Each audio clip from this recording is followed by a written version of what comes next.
In today's video, I'm going to teach you how to add images to Framer CMS. We'll walk through this slowly and clearly so you can follow along inside your own Framer project. By the end, you'll know exactly how to place an image on your page and get it ready to connect with your CMS content later if you need to. Start by opening your Framer project and making sure you're in the canvas view where you can see your page layout. In the upper left corner of the Framer interface, you'll see the main toolbar. Look for the option labeled Insert. This is where you add new elements to your page, like text, buttons, and in our case, images. Go ahead and click on Insert to open the Insert panel.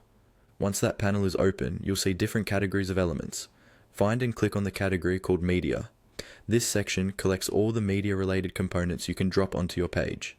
Choosing media helps narrow things down so you're not scrolling through everything else. Inside the media section, look for the image element. When you see it, click and drag the image element directly onto your page. You can drop it roughly where you want it to appear in your layout.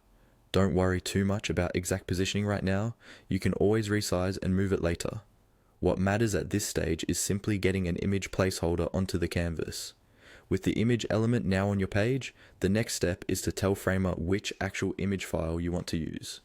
To do that, double-click on the image element you just placed.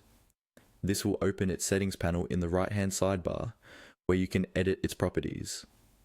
In the Properties panel, you'll see an option labeled Choose Image, or something very similar.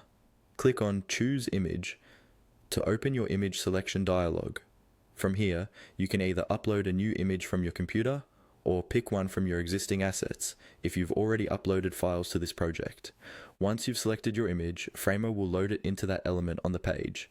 At this point, you can adjust the size, reposition it within your layout, and later on connect it to a CMS collection if you're building dynamic content. And that's it. You've successfully added an image to your Framer page using the Insert menu, the Media category, and the Image element, then chosen the exact file you want displayed.